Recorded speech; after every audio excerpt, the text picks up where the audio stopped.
Fala pessoal, beleza? Matheus Queiroz aqui da Glitch Factory novamente. Estou aqui hoje com a Raquel Gontijo para responder uma das perguntas que a gente recebe muito aqui no nosso canal e também nas nossas redes sociais aqui da Glitch, que é por que os estúdios de jogos vão à falência.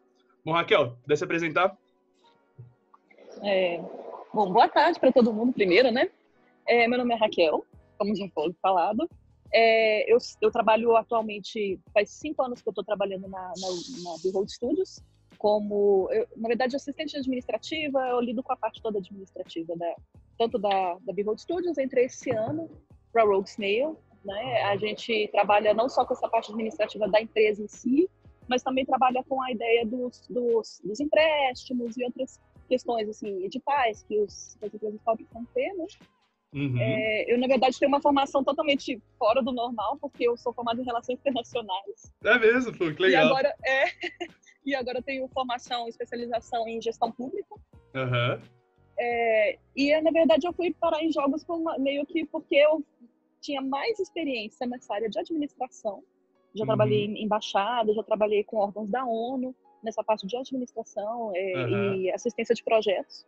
Legal. Então, aí eu fui para um caminho um pouco diferente, assim, mas aí eu fui pegando também muito pela prática, né? Eu acho que ajuda bastante essa questão da prática. Ah, com certeza, né? Acho que hoje é o que mais forma, né, os profissionais. Eu também... Legal que você falar que você fez Relações Internacionais, que eu também venho de uma área totalmente desconexa com jogos, né? Que é Ciências Ambientais. Eu fiz Ciências Ambientais na UNB, que também não tem nada a ver com o que eu atuo hoje. Mas legal, bom saber que outras pessoas vêm de caminhos totalmente distintos, né? Muito legal ter esse tipo de experiência e mostrar para as pessoas. A gente já fez um vídeo aqui no nosso canal sobre que curso fazer, né? Para você trabalhar com jogos. Então, se vocês tiverem interesse em saber que curso que a gente recomenda enquanto empresa, né?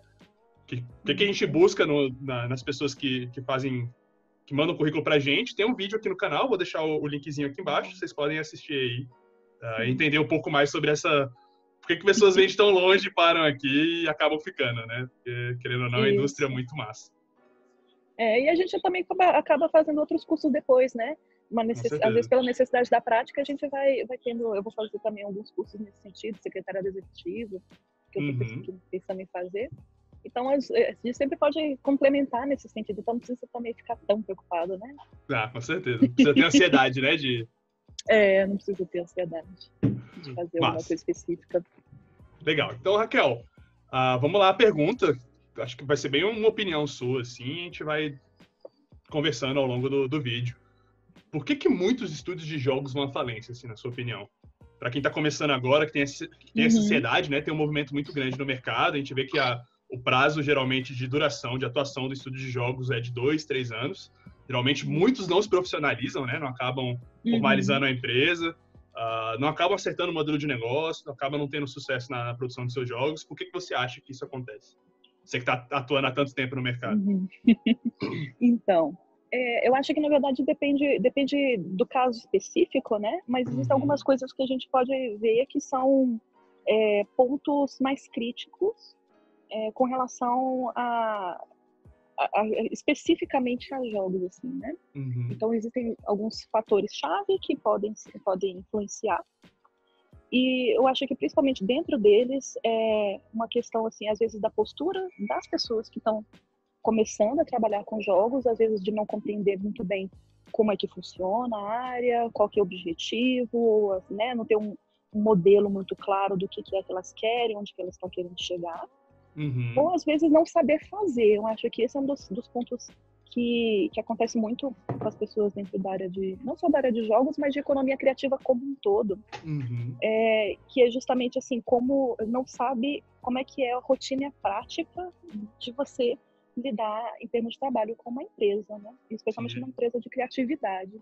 De ter um negócio, então, né? Eu acho de ter um negócio, exato, porque muitas vezes a gente pensa na criatividade não como um negócio, mas como algo que você faz no seu tempo livre, alguma coisa que você não necessariamente vai ter retorno nem financeiro, ou não está preocupado com o retorno financeiro, e aí se torna uma coisa que não é necessariamente sustentável, né? Uhum. Então, eu acho que isso é uma coisa que me procuram muito com relação a esse tipo de coisa, né? Uhum. Porque, inclusive, eu faço consultorias, eu trabalho para a Rogue e para a Behold, mas eu também faço consultorias Pô, para que outras legal. empresas. Eu sou aberta também a trabalhar, assim, tanto fazendo a rotina quanto dando essas consultorias para as empresas para elas entenderem como é que elas podem organizar o seu cotidiano, né? Pô, E o legal. cotidiano, eu acho que uma das coisas mais complicadas para Você tem alguma forma de você ter contato? Vai que alguém que tá assistindo o vídeo aí tem interesse em conversar. Depois, se você quiser disponibilizar, a gente pode deixar aqui embaixo. Sim, eu acho que pode colocar aqui embaixo, que eu acho que é melhor do que eu falar, né? Não, beleza. Então, massa. Então, acho que você tocou num ponto muito interessante, né? Que eu acho que é falta da prática e a falta Uhum. de enxergar a prática como uma necessidade, né? De não Isso. entender como é que funciona um negócio e não entender que a prática Uhum. era necessária para a rotina daquilo tudo dar certo, né? Isso, é. Por que você acha assim, de onde que vem essa pauta assim da visão de negócio desse pessoal? Na verdade, eu acho que existe uma dificuldade das pessoas em realmente enxergar que isso pode ser uma forma de trabalho, sabe? Uhum. E principalmente nesse sentido, assim, porque como a criatividade ela é uma coisa que está muito muito solta, né? Assim, a gente não tem horário certo, não tem um prazo certo para as coisas. Às vezes A não tem gente nem fica produto, tendo né? dificuldade. Às vezes Definido. não tem nem produto, exato. Pega Às claro. vezes tem uma ideia muito boa, Uhum. né? E aí ela tem uma dificuldade de enxergar aquela ideia como algo assim. Porque, por exemplo, acontece isso bastante em empresas, assim, você Uhum. começa fazendo um produto e não pensa, por exemplo, que você vai ter que ter um dinheiro, porque independente daquele, tipo, sei lá, daqui a 3 anos aquele produto você vai colocar no mercado e ele vai começar a render Que é dinheiro. é o caso muito comum dos jogos, né? E isso, que é o Geralmente caso é o comum dos jogos, né? A gente pode até falar um 3. pouquinho sobre isso depois, Isso. né? Legal. Mas, e aí o que acontece? E quando começa, não percebe que como só vai dar frutos daqui a 2, 3 anos, que nesse meio tempo você precisa pagar salário, você precisa pagar os impostos, pagar todas as coisas que você vai ter de encargos, Uhum. porque, por exemplo, tem muitas pessoas que às vezes já são casadas, ou têm filhos, ou moram sozinhas, o aluguel delas vai entrar todo mês de qualquer jeito, Ah, com entendeu? certeza. E elas vão precisar pagar isso, O entendeu? boleto vem, independente ou não, né? O boleto. Exato. Não depende. Ninguém vai chegar assim, oh, coitadinho dele, ele tem aluguel para pagar, então a gente vai pagar com Uhum. antecedência, né? Assim, um jogo que Então, ainda não existe. Então então você acho precisa que. ter essa preparação, né? Aham. Então você Hum. acha que falta um pré-planejamento de estruturar esse produto, né? Se você está trabalhando com um Isso. negócio criativo que ele tem um tempo um tempo longo de desenvolvimento, para você aí Uhum. então ter uma janela de faturamento, é necessário você ter capital, né, para É, fazer isso acontecer, querendo ou exato. não. E essa que é a grande questão, porque tudo que não, assim, isso é uma coisa que a gente tem muito na administração, que é Uhum. começar a enxergar que o urgente e a emergência, ela não pode ser regra. Ela tem que ser uma Uhum. coisa assim, você planeja, e é Uhum. importante o planejamento. Se você tem um bom planejamento logo de início, você evita 90% dos problemas que você pode ter. Mas e Se que você você faz esse bom planejamento, né? que dica que você dá assim para fazer um bom planejamento inicial? A dica, na verdade, é que assim, muitas vezes as pessoas começam fazendo as coisas por conta própria. Que tudo bem, não é um problema nenhum. Mas que é bom que você saiba que para as rotinas de uma empresa, você precisa dedicar um certo tempo da sua semana e do seu dia para fazer aquelas questões, né? Você não Uhum. pode deixar ao bel prazer, né? E é Uhum. importante você ter organização. Eu acho que o fundamental da parte administrativa das empresas é um pouco da organização e da disciplina. Porque Uhum. ele não é um trabalho que vai te ocupar muito tempo, mas é um Uhum. trabalho que, se você esqueceu de pagar uma conta num dia, você vai pagar Uhum. juros, e esses juros são altos. Pô, legal. Você falou das Então, rotinas, né? Se você puder dar um exemplo, não sei se o pessoal, quem tá de fora conhece o que são sim, rotinas. então, as rotinas, na verdade, são as as obrigações básicas que você vai ter numa empresa, né? Então, vai depender do modelo de empresa, mas algumas das coisas que são básicas você vai ter que pagar os impostos, e os impostos, eles têm data de vencimento certa. Então, por exemplo, se você tem uma empresa que é uma empresa que não trabalha dentro do Simples, que é uma empresa que trabalha com lucro presumido ou lucro líquido, você vai ter que pagar 2 impostos que se chamam PIS e COFINS. O PIS e o COFINS, eles entram todo dia 20. Se você não paga no dia 20, aí você vai pagar os juros, e os juros geralmente são altos com relação a isso. Então, assim, aí dependendo da modalidade da sua empresa, você tem prazos específicos todo mês, né? Aí, por exemplo, toda vez que você emite uma nota, você também tem que pagar o imposto relativo àquela nota, que eles chamam de ISS. O ISS, geralmente, você paga até o final do mês, onde a nota é lançada. Então, tem todos esses prazos, essas regrinhas, que fazem parte do cotidiano, são coisas do dia a dia, são coisas pequenas, mas se você... geralmente, o que acontece? Porque as pessoas que estão começando a trabalhar com jogos, geralmente são pessoas que querem trabalhar mais com parte artística, assim, né?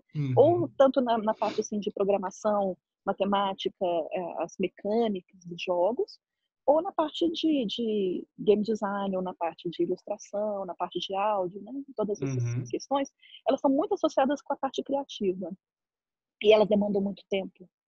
Então, o que acontece? Se você trabalha nisso, é muito complicado uma pessoa que às vezes está lá desenhando, fala assim, peraí que eu vou parar, porque eu tenho que ir lá pagar os PIS e COFINS. Então, é muito comum de você perder essa disciplina que precisa ter, né? Por isso que, geralmente, a gente recomenda que dentro das empresas você tenha uma pessoa específica, mesmo que seja terceirizado, alguma coisa do tipo, ou que seja contratada mesmo, para que ela fique por conta de resolver esses problemas e resolver essa rotina. Legal, uma pessoa que tem que ter perfil, né? Ela tem que ter... Isso, é uma pessoa que tem que ter perfil. E é difícil, né? Você estava fazendo ilustração e do nada você para para fazer uma planilha de planejamento financeiro que vai determinar se você vai continuar recebendo salário daqui 12 meses ou não, né? E querendo ou não, é algo extremamente importante, né? Se você não faz... É algo muito importante. A chance do teu estúdio ir à falência é muito grande, porque é o que organiza, é o que traz a estabilidade, né, para quem trabalha. Então, isso. É um negócio essencial. Pô, legal. É o que traz a tranquilidade, inclusive, né? Essa aqui é a grande questão, é a tranquilidade para as pessoas poderem fazer o trabalho delas. Né? Para todo mundo focar no que interessa, né? Massa, legal. Você falou do exemplo do pagar impostos com atraso, né? Antes da Glitch, eu fundei uma startup junto com o Caio, meu sócio, e por muito tempo, acho que no período de 1 ano, a gente operou sem pagar nada, simplesmente. A gente não sabia que tinha que pagar nada, a gente não tinha nem PJ, pra vocês terem ideia. Então, ali pra mim, foi o laboratório, assim, de entender o que era rotina administrativa financeira. E depois de 1 ano, executando o básico ali, que é planilha, entrada, saída de caixa, registro, faturamento. Mas depois de 1 ano, entender que você tem que pagar imposto, você não paga imposto, a grana que você vai pagar de multa é muito maior do que se você tivesse pago o próprio imposto. Então, ali foi para mim, assim, foi o que chocou. E talvez tenha sido um dos motivos da startup não ter dado certo, foi essa falta de planejamento. Não é um estúdio de jogos, mas foi a falência de qualquer forma, então serve para evidenciar esse problema aí. E aí a gente traz um outro ponto, né? Que é basicamente uma falta de conhecimento de gestão. Se você não sabe o que são rotinas administrativas, você muito provavelmente também não sabe o que é gestão de negócio em si, né? E aí entram diversos outros problemas dentro desse bolo de falta de gestão. Eu acho que o principal deles, a gente já bateu muito nessa tecla nos últimos vídeos, que é a gestão de projetos, né? Eu acho que estúdio de jogos, eles são baseados em projetos, né? Acho que é até meio diferente de dissociar, assim, a própria empresa dos jogos que ela faz. Então, é a função principal de qualquer estúdio de jogo. Se você não tem alguém que tem um perfil de administrativo, de financeiro e, por consequência, de produtor, eu acho que é algo que pode ser um dos motivos de estar levando o teu estúdio ou, sei lá, a tua empresa para um caminho que você não gostaria que ela estivesse indo. E aí, não sei, você concorda? Você acha que isso... Eu acho que é o principal, na verdade. É um dos Não sei se sou maiores só eu, problemas. assim, que é uma visão que a gente tem muito lá na Glitch. Mas acho que é porque a prática faz com que a gente comece a perceber onde que são os pontos principais, assim, né? Onde são os pontos críticos Legal. da questão. E a da gestão, eu acho que gestão, especialmente de projeto, eu acho que é uma das principais, assim. Acho que a primeira coisa que a pessoa tem que pensar, e aí não é só para jogo, é para qualquer coisa, é se aquilo que você está colocando, tipo, eu quero fazer tal coisa, se isso tem demanda. Essa é a primeira coisa. Porque assim, na questão dos jogos especificamente, se a sua ideia é interessante, se ela é original, ela vai ter demanda, né? Assim, existe uma certa demanda. Sim. Mas muitas vezes a gente quer fazer uma coisa muito pessoal, e às vezes não pensa que aquilo vai ter necessariamente uma necessidade para as pessoas, né? E aí, para você gerar essa necessidade nas pessoas, aí teria que ser uma empresa muito grande. Assim, você tem empresas que conseguem gerar uma demanda. Mas para a gente que está começando é muito complicado. Então é importante primeiro saber se existe demanda. O investimento em marketing para você criar uma opinião é muito maior, né? Do que você já fazer algo que já tem uma opinião formada, né? Já tem uma demanda pulsante. E aí, eu acho que essa questão e aí, em relação a você, a partir daí, dimensionar o seu projeto.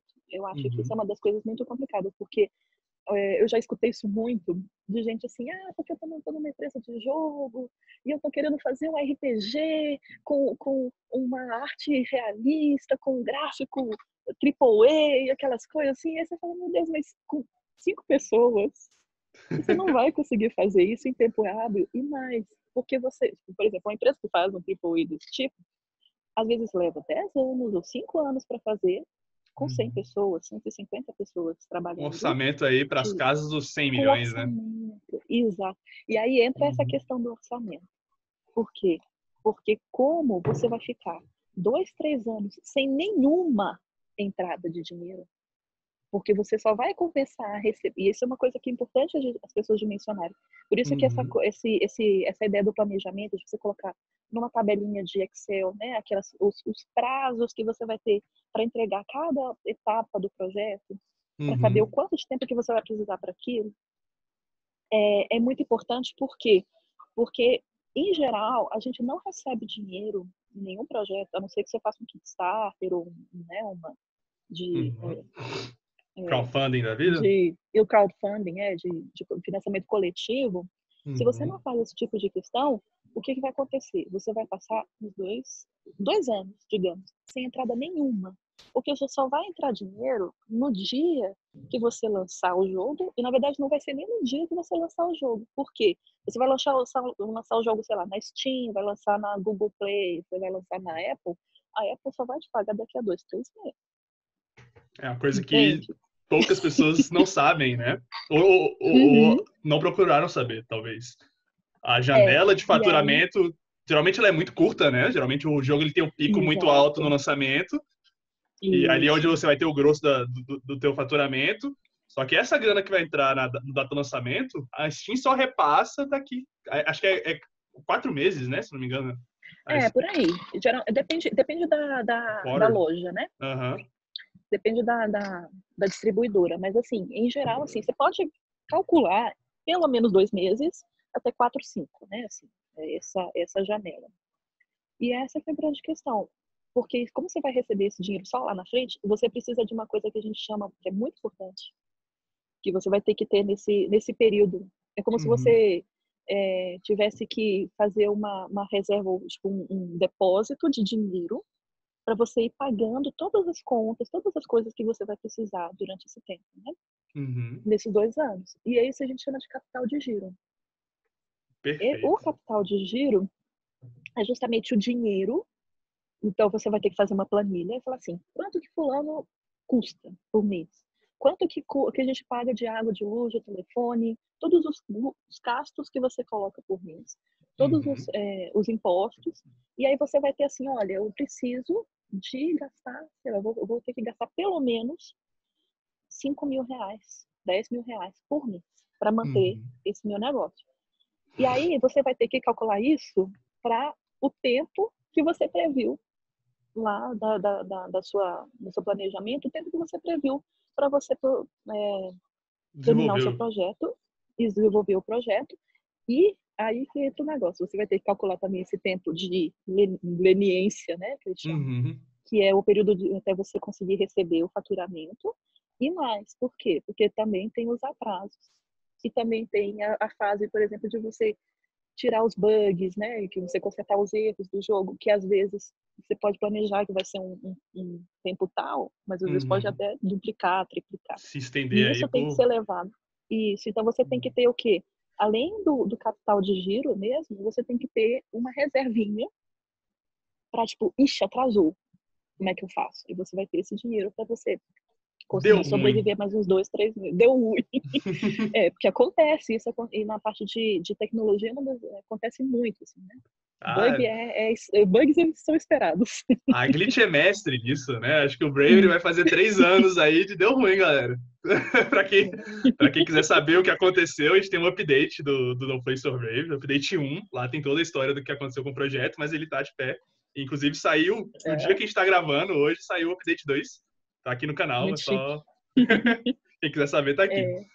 Pô, muito legal. Mas aí eu dou uma dica, na verdade a dica que eu dou com relação a isso, sendo muito sincero, assim, que para quem está começando, se você não tem, se a empresa está muito nova ainda, não tem muito capital de giro, não tem muito dinheiro, faz um produto menor, faz um jogo simples, faz uma coisa contida.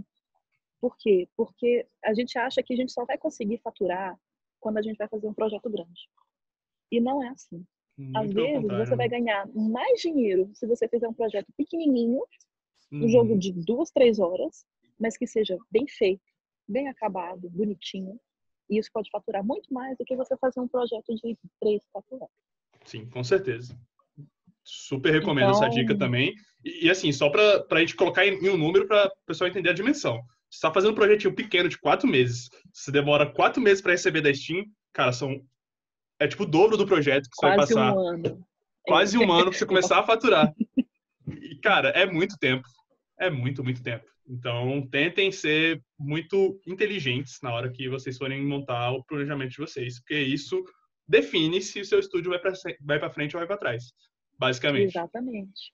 Então, ótima dica. E outra dica que eu dou é não espere você terminar um projeto para você começar a pensar no próximo. Porque como você tem esse problema de você demorar para receber, se você só começa a produzir o próximo jogo quando você terminou e está faturando o primeiro, é bem provável que você fique sem dinheiro. Com certeza. Tem que estar o próximo engatilhado, né? Isso, tipo, tá terminando, tá na fase do alfa, do beta, já começa a conversar, o que a gente vai fazer agora? Começa a prototipar a mecânica, já pensa. Isso aí foi assim um divisor de águas e foi uma coisa que a gente aprendeu muito com a Behold, né? A gente trabalhou muito tempo perto aí de vocês e no dia que a gente chegou aí na Indy, foi o estralo que deu na nossa mente, assim, caraca, a Behold tá finalizando o projeto, mas já tá com o próximo já meio que prototipado. Não, vamos fazer a mesma coisa, porque faz super sentido, né? Não tem por que a gente já tá no estágio de maturidade do projeto, que é No Place for Bravery, e já não tem uma outra coisa que a gente está querendo fazer, uma coisa que já está prototipada, validada. Então, quem tem a capacidade, né, quem tem gente suficiente para fazer esse tipo de coisa, é uma dica super válida. Aí, Raquel, você falou sobre, no início, você mencionou que você trabalha muito com edital e formas de financiamento, né? Se você puder dar uma dica aí para quem está começando agora, é possível levantar financiamento para um jogo autoral? Só tem como você ganhar dinheiro hoje no mercado mobile? Essas perguntas assim que assolam as pessoas. Então, na verdade, existem vários formatos, depende muito do que você quer, porque assim, eu acho que todos os tipos de jogos você pode ganhar dinheiro com isso. Assim. É uma questão mais de organização, de você correr atrás, assim, tipo, pesquisar quem é que está trabalhando nessa área, como que eles organizaram e tudo, né? Porque a experiência ajuda muito. E assim, a questão do financiamento público, eu sempre falo que é uma faca de dois gumes. Por quê? Porque o dinheiro público, e aí eu entro na minha parte que é de gestão pública, né, da minha especialização, o dinheiro público, eu digo assim, a gente pode explicar ele falando assim, é um dinheiro que vem todo amarrado. Ou melhor, é um dinheiro que vem carimbado. Então, o que acontece? Você não pode usar esse dinheiro para qualquer coisa. Você tem que... Ele está objetivamente amarrado, atrelado, tanto ao projeto que você está fazendo e, mais especificamente, a coisas muito específicas. Então, por exemplo, se você colocou lá no início do seu projeto, que você vai apresentar para ensino para qualquer empresa, né, ou qualquer empresa pública ou né, de financiamento público, se você colocou lá que você vai pagar R$10.000 para áudio, você só pode pagar R$10.000 para áudio. Você não pode pegar esse dinheiro e usar para outra coisa. E mais, e você não pode usar, existem nos editais, existem limitações de várias coisas que não podem ser pagas com dinheiro público de jeito nenhum. Por exemplo, imposto. Imposto não pode ser pago com dinheiro público. Inclusive, fato interessante, que até a gente está falando sobre gestão de projetos, se eu não me engano, no edital que a Glitch participou, que a Glitch recebeu o fomento, tem uma limitação para custo de gestão de projetos. Então, o negócio é tão voltado para a indústria criativa que a parte que não é criativa do projeto, ela tem uma limitação de investimento. Sim. Eu, por exemplo, eu não posso ser paga com dinheiro público, por mais que eu trabalhe com empresas que são financiadas com dinheiro público, o dinheiro público não vem para mim, não pode ser pago para o meu salário. Porque o que eu faço é a parte meio da empresa, né? Não é fim, né? Não é o fim. Não é área fim, é área meio. E área meio não pode ser paga com dinheiro público. Para as pessoas que não... Ou seja... Pode falar.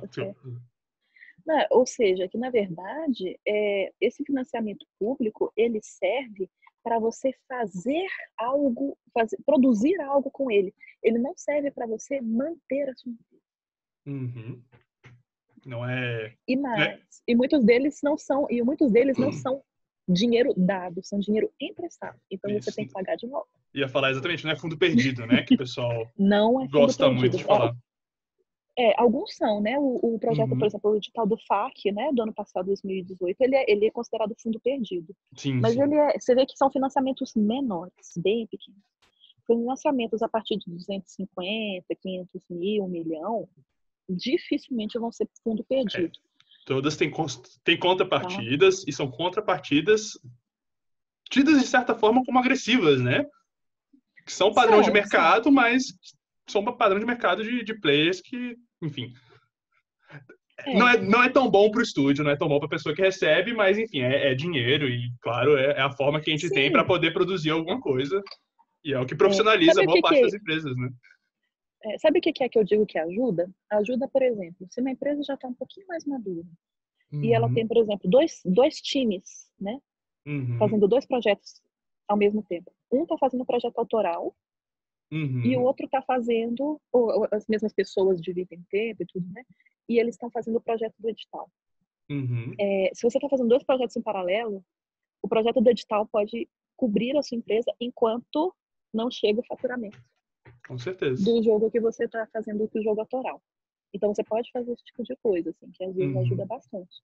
Mas você não, o dinheiro público, ele é assim, quando ele vem, ele é ótimo, mas você não pode contar com ele. Sim. Inclusive, né? E mais ainda, e você não pode contar com ele nem para assim, manter a sua empresa. Eu vou manter minha empresa pegando um edital. Perigoso. Ainda mais na época que a gente vive hoje, né? Tá cada vez mais incerto. Isso. E você pode até, você faz o seu projeto, você entrega, vai ser lindo, maravilhoso. Quando terminar o seu projeto, você vai estar sem dinheiro. E sem projeto novo, como é que você faz? Entende? Então acho que é uma forma legal, né? É um backstage que às vezes as pessoas não têm noção, né, de como funcionam esses fundos, esses financiamentos públicos, né? Porque a gente vive muito num país que tem um estigma da cultura como aquele negócio meio solto, que todo mundo corre meio que sem saber o que fazer, que é festa com dinheiro público, e não, muito pelo contrário. É um dinheiro muito bem gerido, ele tem regras muito específicas de aplicação, tem uma prestação de contas extremamente rígida e que, se em algum momento der ruim, o ônus para a pessoa que está fazendo, tá agindo de má fé, é muito maior do que o benefício do uso indevido do dinheiro.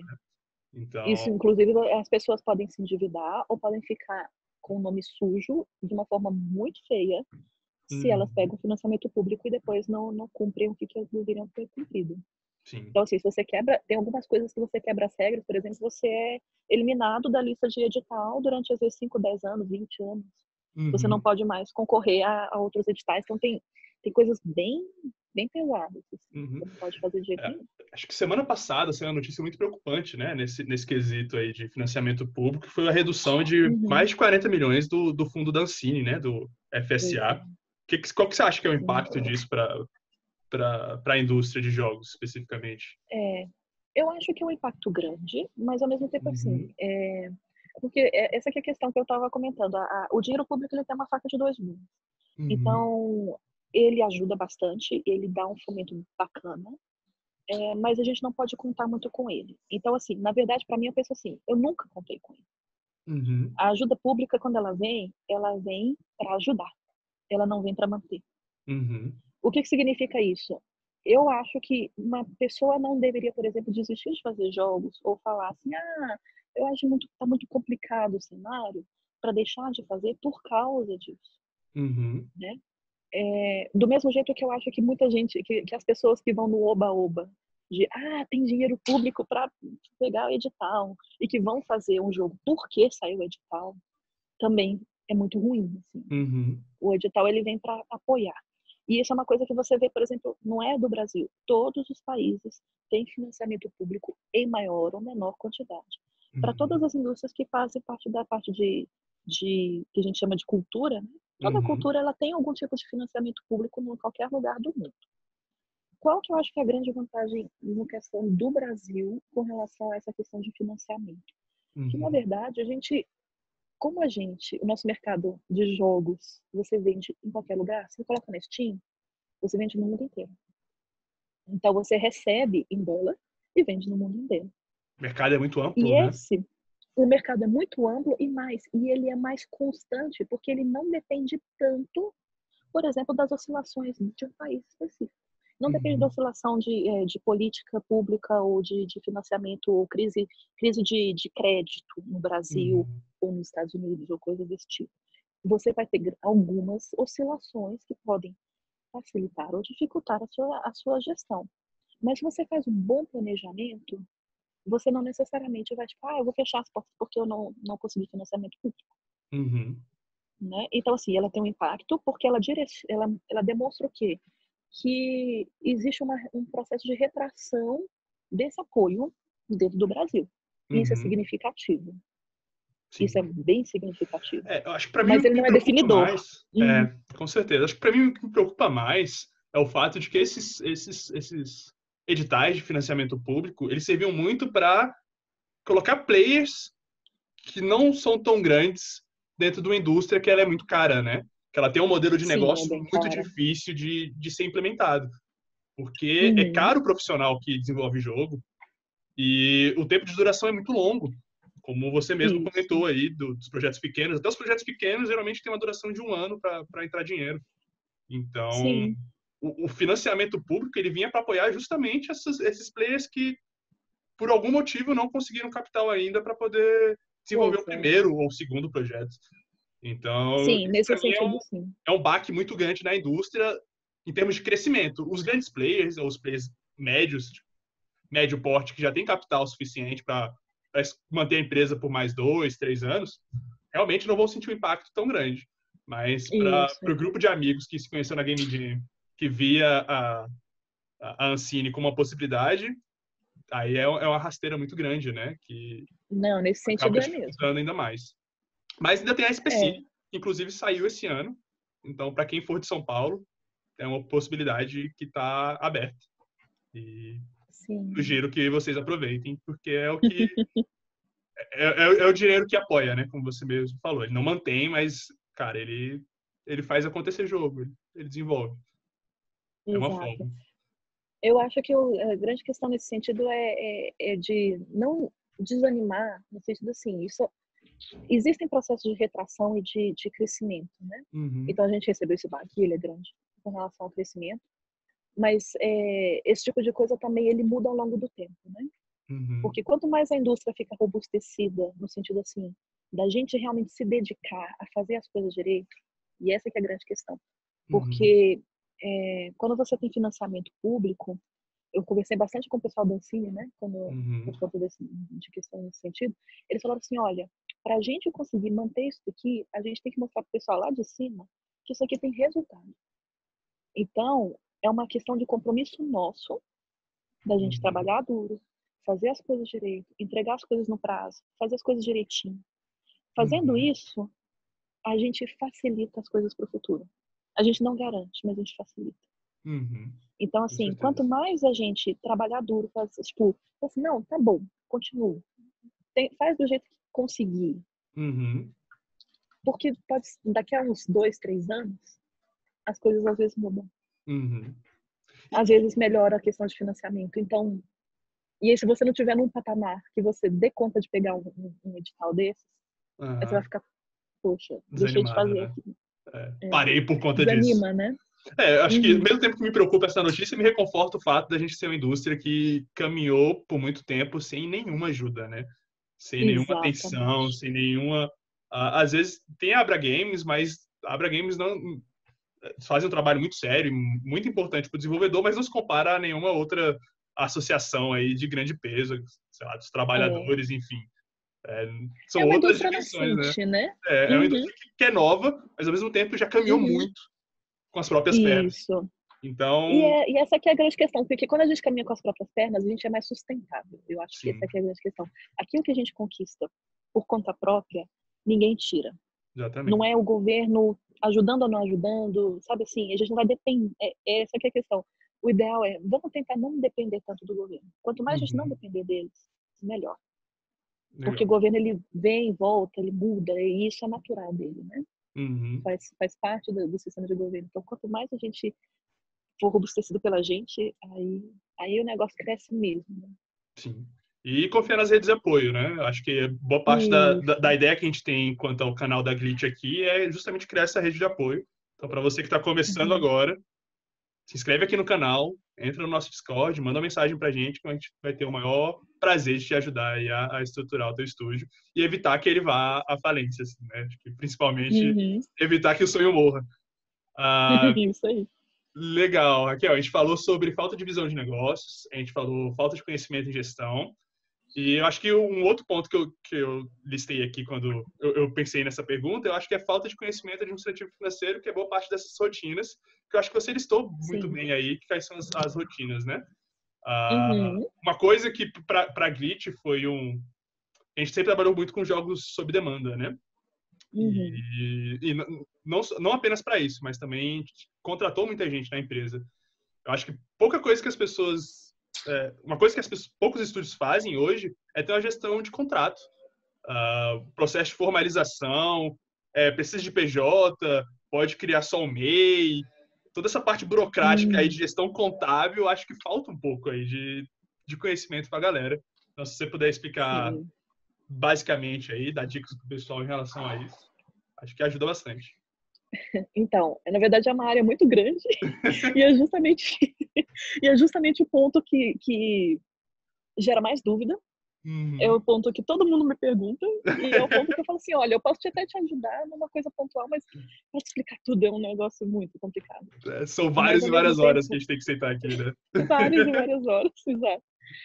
Mas você tem as questões de rotinas, mas aí basicamente porque assim, por exemplo, a questão de você ter MEI ou ME, né? E geralmente o MEI ele está mais associado, não é uma empresa. O MEI ele é para as pessoas que trabalham na área de jogos e que querem se inserir em alguma empresa. Eu em geral não recomendo, assim, eu só recomendo o MEI como empresa para quem está começando ou que vai fazer alguma coisa muito pontual. Por quê? Primeiro que a gente tem um problema meio grave com relação a MEIs no Brasil, na questão de jogos específicos, porque agora, por exemplo, esse ano a Abra Games começou a trabalhar nisso. Mas a gente tem, os MEIs, eles existem, tem um código dentro do MEI que se chama KNAI. Na verdade, qualquer empresa tem o que a gente chama de KNAI. O que é o CNAE? Ele é um número... Código Nacional de Atividade Econômica, né? Isso, Código Nacional de Atividade Econômica. Isso serve para qualquer empresa. Se você é PJ, você tem um CNAE.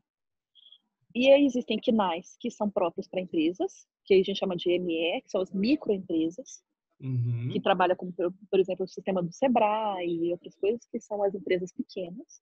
Tem as empresas grandes, mas a gente não trabalha com empresa grande, então nem precisa preocupar muito com isso. Não estamos lá ainda, então, né? Geralmente, não estamos lá ainda. Geralmente a gente trabalha ou com MEI ou com ME. Né? Você tem CNAEs específicos de ME e você tem CNAEs específicos de MEI. Nenhuma das duas praticamente, mas especificamente mais no MEI, não existe CNAE específico para jogos. Porque isso é como é que eles funcionam? Você tem lá na Receita Federal e nos órgãos de governo, eles geram um documento que eles chamam de circular, onde eles elencam, eles nomeiam todas as atividades que uma pessoa pode fazer como profissional, que são categorizadas como MEI. E a indústria de jogos, como ela é muito nova, você não tem MEIs para CNAEs, você não tem CNAEs para MEI de jogos. Não existe específico. A gente está pleiteando isso porque isso como é uma lei, as leis em geral elas vêm depois daquilo já ser uma prática. Você primeiro começa com a prática e depois aquilo vira uma lei. Sim. Né? Então não existe, por exemplo, não existe lá programador de jogos eletrônicos como CNAE. Não existe roteirista de jogos eletrônicos como CNAE. Muito ruim, né? Que aí isso é ruim. Fragiliza muito a nossa indústria, né? Isso fragiliza muito. Isso, por exemplo, dá problemas quando você tem financiamento público, porque quando você vai emitir nota fiscal, eles olham lá na prestação de contas. Os CNAEs têm que estar batendo com a atividade que está no orçamento. Então, ou seja, você dificulta o pagamento das pessoas, porque às vezes aí fala, mas MEI não pode emitir nota fiscal para esse projeto, e começa um monte de questões que não vou entrar aqui porque são meio complexas, teria que ser uma conversa mais pessoal, né, para explicar isso direitinho. Mas então assim, o MEI, ele funciona, por exemplo, para quem vai ser produtor ou vai ser um programador e que não é sócio de uma empresa, aí abre um MEI. Agora, se você vai começar a fazer realmente um projeto, eu geralmente já recomendo você abrir um ME. Até porque o MEI você não pode contratar a não ser uma pessoa. Se você tem um MEI, você pode contratar alguém para trabalhar para você, mas só pode ser uma pessoa. Você não pode contratar mais de uma. O que eu vejo muita gente fazendo assim, e aí por experiência própria, foi o que a gente fez com a startup, né? O MEI tem outra especificidade que é teto de faturamento, né, anual. Acho que Sim, teto de faturamento era anual. 60, agora 80, ou não sei. Se não me engano, é cerca algo... de R$5.000 por mês, mais ou menos. R$5.000 por mês, né? 60 e poucos mil. O que eu vejo muita gente fazendo você não tem seu estúdio pequeno, você é uma pessoa que está começando agora, e você não quer assumir o compromisso de ter um APJ, né? Que geralmente vem com uma série de custos, né? Contador, geralmente jurídico, tem que ter contrato social, né? De formulação da empresa, tem todo aquele processo burocrático que custa, né? Dinheiro. Então, geralmente o pessoal, por não querer assumir esse custo, abre um MEI e começa a faturar ali da maneira mais simples possível, né? Com o próprio CNPJ lá, vinculado ao próprio nome, enfim. E depois que bate esse teto de faturamento, a pessoa vira um ME. Você acha que esse é um processo, assim, dentro da tua experiência, é um processo ok? É um processo que você recomenda? Ou você acha que é melhor abrir a ME logo de Olha, cara? depende da situação. Porque se você tá começando e você e mais seu colega, os dois abrem um MEI. E acabou. Né? E acabou. Porque essa questão, a formalização, ela não precisa ser tão rígida assim, né? Eu acho que geralmente, e mais ainda na questão de indústria de jogos, porque geralmente o pessoal junta assim, 2, 3, vamos fazer um jogo, tal, faz na Game Jam e tal, e depois, esse aqui foi um modelo, foi uma demo, vamos expandir. Então, nesses casos, realmente você pode abrir um MEI, tranquilo. Até porque, em geral, você não vai ter que Você não vai ter que ficar o tempo inteiro só naquele projeto que você está fazendo com seu amigo como MEI. Você, às vezes, pode fazer um freelancer para uma outra empresa Sim. maior que está fazendo, que precisa de programador. Sim. Né? E aí você vai ter que emitir nota, e aí você pode fazer isso através do seu MEI. Principal vantagem para mim, assim, para quem trabalha na indústria de jogos hoje, não tem um MEI e que atua como freelancer, cara, você tá perdendo tempo, assim. Nossa, tá perdendo muito tempo. Eu, por exemplo, vou abrir MEI, provavelmente. Por quê? Porque ele é um custo muito barato. E ele te permite uma coisa que é muito importante, que é a emissão de nota fiscal. Com certeza. E dá uma série de direitos, né? Sim, inclusive, isso é uma das coisas que o pessoal não sabe. Por exemplo, se você faz MEI, você tem, se não me engano, para essa área de jogos, o que a gente precisa pagar mensalmente é cerca de 50, 60 reais por mês. Nesse valor, o que está incluso? Está incluso todos os pagamentos que você tem que fazer de imposto, mas também está incluso, por exemplo, o INSS, você contribui para o INSS. Que muita gente não sabe, você né? Está contribuindo. Muita gente não sabe disso, mas você está contribuindo pelo INSS quando você paga lá a guiazinha, né, que chama DAS. A guia do DAS do MEI, ela vale como uma prestação, ela vale como um pagamento do INSS. Então, ele conta como tempo de serviço, ele conta como várias outras coisas. Né? Então, é super importante. Na vida adulta, assim, né, de forma geral. Aqui tá pensando em começar a carreira profissional, você vai entender que isso tem um peso muito grande lá no final da vida. E o ME não, o ME é para realmente assim, se você tá querendo entrar de verdade, tá querendo pegar os 3 amigos seus e virarem sócios e fazerem não só um projeto, mas vários, né? Realmente uma coisa mais robusta, né? Quando a gente recebe essa pergunta assim, eu devo formalizar meu estúdio ou não? O que a gente fala é, cara, você vai ter certeza absoluta do momento que você precisar formalizar a sua empresa. Porque ela vai ser algo impeditivo para alguma coisa que você vai querer fazer. Por exemplo, no caso da Você não vai, Glitch. por exemplo, não entrar no edital, você não vai conseguir, tipo, porque aqui você vai pagar um imposto absurdo se você não virar ME. Uma coisa desse tipo. Por exemplo, a Glitch, eu lembro que foi no processo de investimento que a gente estava passando, a gente não era formalizado, aí as pessoas viraram e falaram, gente, ou formaliza ou não tem investimento. E a gente fez o quê? Não, a gente formalizou porque era impeditivo para alguma coisa. Então, era basicamente assim, a formalização ela vem on demand. Então, você vai saber exatamente o dia que você vai precisar formalizar e nesse dia você formaliza. Sem muitos rodeios, né? É porque geralmente, como eu trabalho mais com empresas, assim, que já são mais formadas, né? Aí já tá, tipo, esses impostos, essas coisas assim que fazem parte da rotina, elas fazem parte da rotina das microempresas. Ela não faz parte da rotina do MEI. MEI, por exemplo, não precisa de contador. Sim. Você não precisa pagar contador. É uma economia muito boa por mês, né? Uma economia boa, porque exatamente, se você vira ME, você vai ter que pagar tanto o contador, você vai ter que pagar advogado, você precisa ter um advogado seu. Né? Assim, tipo, no seu contrato social, você tem que ter o seu advogado. Sim. E provavelmente, para esse tipo de rotina, você vai ter que, ou alguém sócio da sua empresa, falar assim, não, gente, pode deixar que eu faço. Essas partes que eu tô falando, né, que é a administração, o que eu faço, ou você vai ter que contratar uma pessoa que faça por você, que seja administrador ou que trabalhe nessa área, né? Sim. Então, com certeza. Mega importante aí, né? Pô, legal, Raquel. Acho que a gente falou bastante, né? Sobre muita coisa. Sim. Toda a parte o pessoal acha chata, né? Sobre desenvolvimento de jogos, mas tem uma importância tão importante. É tão importante quanto o próprio desenvolvimento, né? O próprio desenvolvimento. Porque é o que mantém a empresa funcionando, é o que mantém a empresa ativa, é o que mantém a empresa com os débitos negativos lá todos certinhos, que eventualmente vocês vão precisar saber o que é. Eu acho que a gente falou muita coisa interessante que soluciona, responde, né, boa parte das perguntas que as pessoas trazem aqui pra gente. Bom, acho que foi isso. Você quer acrescentar mais alguma coisa? Não, acho que, na verdade, a única coisa que eu poderia acrescentar, assim, que eu acho também que é uma coisa que eu vejo muitas empresas tendo dificuldade, é na parte de gestão de pessoas. Perfeito. Eu não vou entrar muito, assim, porque a gestão de pessoas é toda uma formação. Mas é uma coisa que acontece bastante.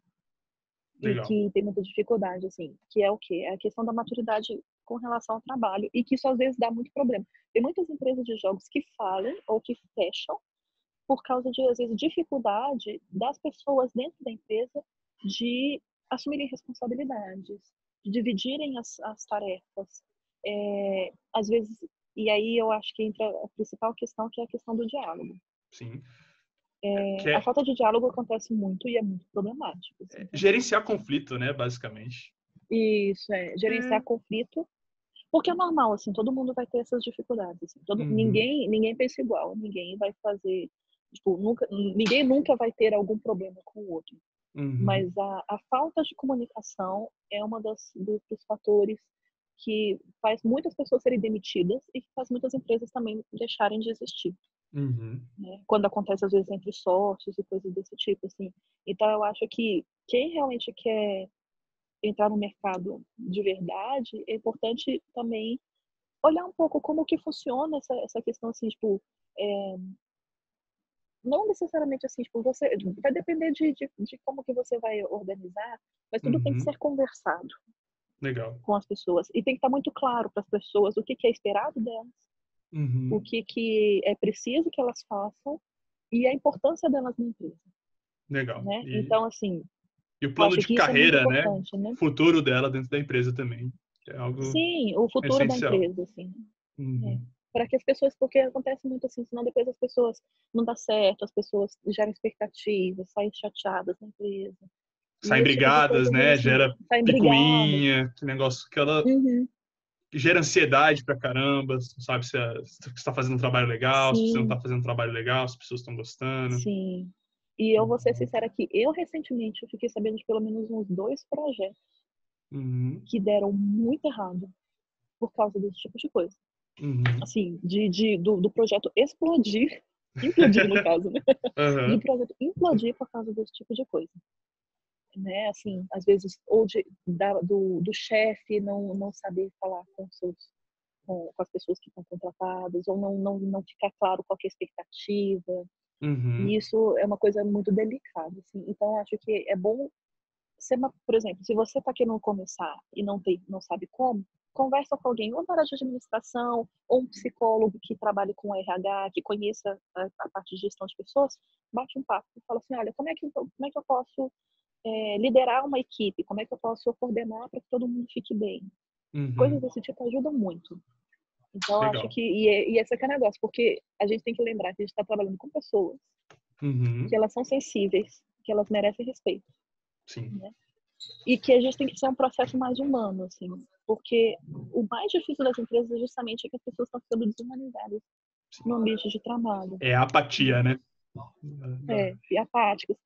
E distantes umas das outras, né?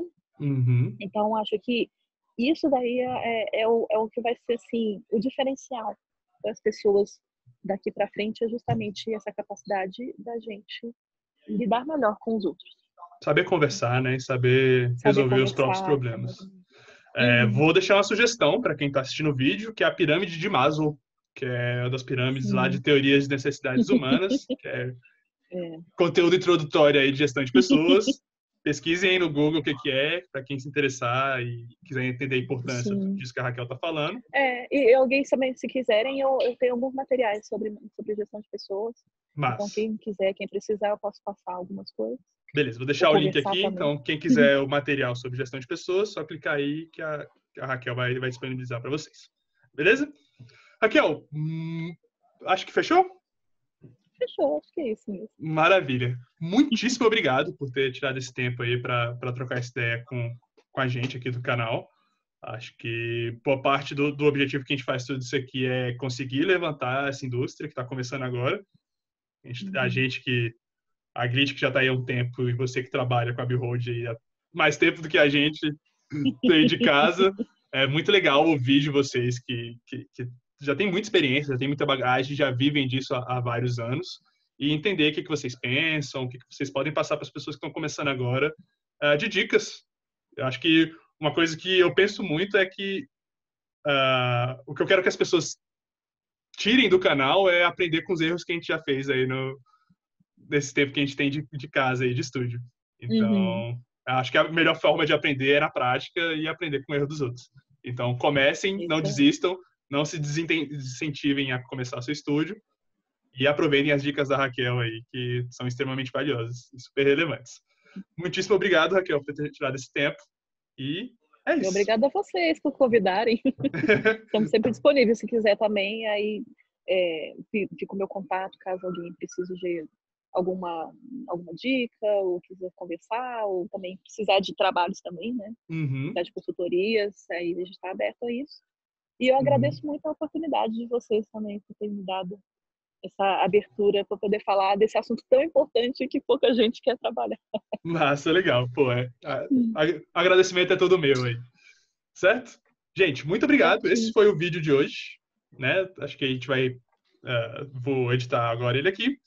E é isso. Até a próxima.